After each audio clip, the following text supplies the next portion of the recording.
आप इमेजिन करके देखो, दिल्ली के एक छोटे से टी स्टॉल पर एक कस्टमर क्यूआर कोड स्कैन कर रहा होता है और पेमेंट फेल्ड हो जाती है। उसे लगता है नॉर्मल होगा, वो दोबारा ट्राई करता है। इस टाइम शो होता है सर्वर बिजी। वो तीसरी बार भी ट्राई करता है, इस बार आता है यूपीआई अनअवेलेबल। उसे लगता है कि नेटवर्क इश्यू होगा, लेकिन उसी वक्त इंडिया भर में लाखों लोग इस मैसेज को देख रहे होते हैं।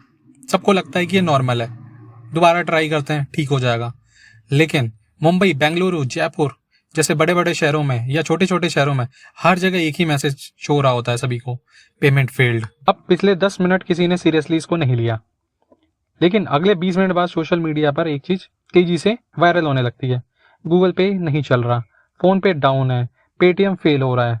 लेकिन प्रॉब्लम ऐप्स में नहीं थी, प्रॉब्लम यूपीआई सिस्टम में थी।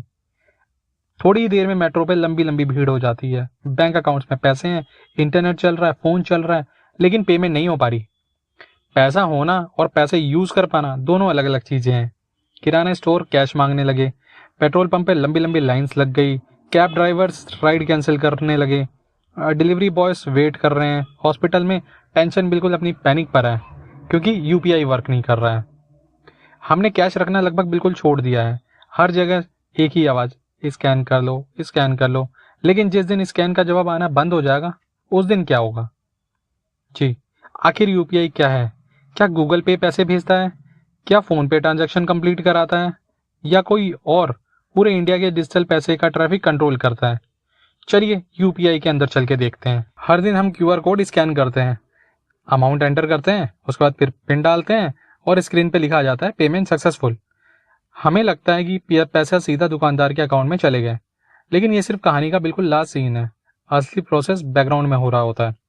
मान लीजिए, एक एग्जांपल ले लेते हैं कि आपने किसी चाय वाले को 20 रुपये पे किए, तो सबसे पहले रिक्वेस्ट फोन पे या जो भी आप एप्लीकेशन यूज करते हैं, गूगल पे, वो आगे रिक्वेस्ट आगे भेजते हैं। यही लोग सबसे बड़ी गलती करते हैं। लोग सोचते हैं फोन पे या गूगल पे ने पैसे आगे भेज दिए, ये सिर्फ आपका पेमेंट रिक्वेस्ट आगे भेजते हैं। यहीं पे एंट्री होती है एनपीसीआई की। यही ऑर्गेनाइजेशन यूपीआई के रूल सेट करती है और पेमेंट को वेरीफाई करती है। एक तरह से ये इंडिया के डिजिटल पेमेंट सिस्टम का ट्रैफिक कंट्रोलर है। जैसे ट्रैफिक सिग्नल बंद हो जाए तो पूरा चौक जाम हो जाता है, वैसे ही अगर एनपीसीआई का क्रिटिकल सिस्टम रुक जाए तो पूरा यूपीआई इफेक्ट हो सकता है। एनपीआई सिस्टम कैसे काम करता है, एक बात देख लेते हैं। पहले अकाउंट में बैलेंस है या नहीं, एनपीसीआई वो चेक करता है। आपने सही पिन डाला है या गलत पिन डाला है, वो चेक होता है। उसके बाद अगर ये सारी चीज़ें सही हैं, उसके बाद रिसीवर वैलिड है या इनवैलिड है, ये चीज़ें वेरीफाई होती है। अगर सब कुछ सही है, उसके बाद ही एनपीसीआई आगे इंस्ट्रक्शन देता है बैंक को, अमाउंट डेबिट करो और या तो क्रेडिट करो। ठीक है, ये पूरा प्रोसेस लगभग 2 से 3 सेकंड में कंप्लीट हो जाता है। इसलिए हमें लगता है कि पेमेंट इंस्टेंट हो गई, लेकिन रियलिटी में बैकग्राउंड में कई सिस्टम एक साथ काम कर रहे होते हैं। शायद अब आप समझ गए होंगे कि कभी कभी फोन पे, गूगल पे और पेटीएम एक साथ क्यों फेल दिखते हैं। ठीक है, प्रॉब्लम हमेशा ऐप में नहीं होती, कई बार प्रॉब्लम उन सबके पीछे चलने वाले सिस्टम में होती है। लेकिन एक सवाल अभी भी बाकी है, यूपीआई फ्री क्यों है? फोन पे फ्री, गूगल पे फ्री, तो इतना बड़ा सिस्टम चलता कैसे है? अब तक एक बात क्लियर हो गई है, यूपीआई चलाना कोई छोटा काम नहीं है। हर सेकंड में लाखों और करोड़ों ट्रांजैक्शन हो रही है, हर महीने बिलियंस ऑफ पेमेंट होती हैं। लेकिन सवाल यह है कि जब पेमेंट फ्री हो रही है तो पैसा कौन कमा रहा है? क्या गूगल पे चैरिटी कर रहे हैं? क्या फोन पे बिना कमाई के बिजनेस चला रहा है? जी बिल्कुल नहीं। सबसे पहले एक माइथ तो है, बहुत लोग सोचते हैं कि इतनी ज़्यादा यूपीआई पेमेंट्स होगी, उतना ही ज़्यादा गूगल पे और फ़ोन पे कमाएंगे। सच इससे काफ़ी अलग है। अगर आपने 500 की यूपीआई पेमेंट की तो उस ट्रांजैक्शन का कोई परसेंटेज सीधा गूगल पे या फ़ोन पे को नहीं मिलता। तो फिर ये कंपनी इतनी बड़ी बन कैसे गई? जवाब यूपीआई नहीं है, बल्कि यूपीआई के आसपास होने वाला बिजनेस है। जब आप रोज़ इन ऐप्स का यूज़ करते हैं, ये सिर्फ पेमेंट ऐप नहीं रहते, ये फाइनेंशियल सुपर ऐप्स बन जाते हैं। ये आपके loan, insurance, gold investment, credit cards और दूसरी सर्विसेज ऑफर करते हैं। इन सर्विसेज से ये कमीशन और दूसरी इनकम जनरेट करते हैं। मतलब यूपीआई जो है इनके लिए इनकम सोर्स नहीं है, बल्कि कस्टमर एक्विजिशन का एक गेटवे है। जितने ज़्यादा यूजर्स, उतनी ज़्यादा अपॉर्चुनिटीज और उतना ही बड़ा बिजनेस। सोचिए, एक शॉपिंग मॉल की एंट्री फ्री है, लेकिन इसका मतलब ये नहीं है कि मॉल पैसा नहीं कमाता। असली कमाई अंदर की शॉपिंग से होती है। यूपीआई भी बिल्कुल ऐसा ही है। लेकिन यहाँ पे कहानी खत्म नहीं हुई। कई बार क्या होता है, यूपीआई डाउन होता है तो असल में होता क्या है, फ़ोन स्क्रीन पर दिखता है पेमेंट प्रोसेसिंग, 5 सेकंड, 10 सेकंड और फाइनली लिखा जाता है ट्रांजैक्शन फेल्ड। अगर आप रेगुलर यूपीआई यूज़ करते हो तो ये स्क्रीन आपने ज़रूर ही देखी होगी और उसी सेकंड हम सोचते हैं क्या यार यूपीआई तो डाउन नहीं है। लेकिन हर बार फेल्ड पेमेंट का मतलब यूपीआई डाउन से नहीं होता। एक यूपीआई ट्रांजैक्शन सिर्फ दो लोगों के बीच में ट्रांजैक्शन नहीं होती। इसमें app, NPCI, sender bank, receiver bank और इंटरनेट सब एक साथ काम करते हैं। अगर चेन की एक भी लिंक टूट जाए तो पूरा ट्रांजैक्शन फेल्ड हो सकता है। इसको हम 3 केसेस में देख लेते हैं। एक केस जिसमें गूगल पे ठीक चल रहा है, एनपीसीआई भी ठीक है, रिसीवर बैंक भी रेडी है, लेकिन आपके बैंक का सर्वर ओवरलोड हो गया। इसका रिजल्ट भी क्या होगा, फेल्ड।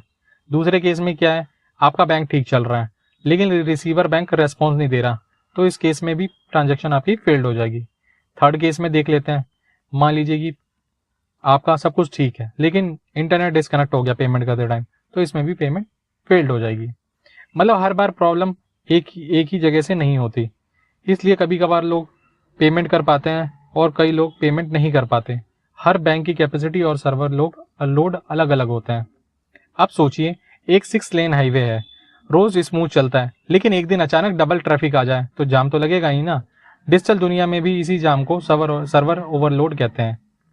फेस्टिवल के टाइम पे या जैसे सेल के टाइम पे दुकानदारों पे क्या होता है, ट्रांजैक्शन का बहुत ज़्यादा प्रेशर बढ़ जाता है।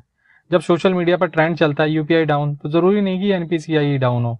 कई बार सिर्फ एक या दो बड़े बैंक की प्रॉब्लम पूरे इकोसिस्टम को अफेक्ट कर देती है।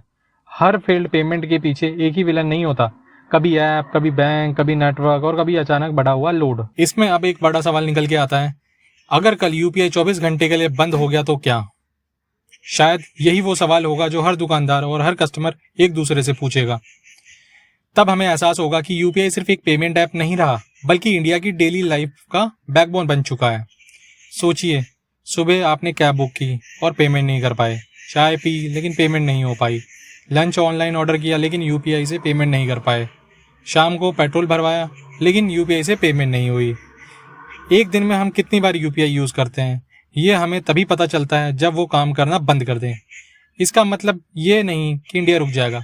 इसके लिए हमारे पास कैश है, कार्ड्स हैं, नेट बैंकिंग भी है, लेकिन हम कितने कंफर्टेबल हो चुके हैं कि कैश रखना लगभग भूल गए हैं। और शायद यूपीआई की सबसे बड़ी सक्सेस भी यही है। जब भी कोई टेक्नोलॉजी हमारी आदत बन जाए, तभी वो ट्रूली सक्सेसफुल कहलाती है। अगर हम टाइम लाइन पे देखें तो 2016 से 2026 तक क्यूआर कोड्स पूरे इंडिया में आपको फैले हुए मिलेंगे। सिर्फ कुछ सालों में यूपीआई ने इंडिया का पेमेंट सिस्टम बदल दिया। रोड साइड चाय वाले से लेकर बड़े बड़े शॉपिंग मॉल तक हर जगह एक ही आवाज़ सुनाई देती है, क्यूआर कोड स्कैन कर दीजिए। यह सिर्फ टेक्नोलॉजी की कहानी नहीं है, बल्कि इंडिया के ट्रस्ट की कहानी है।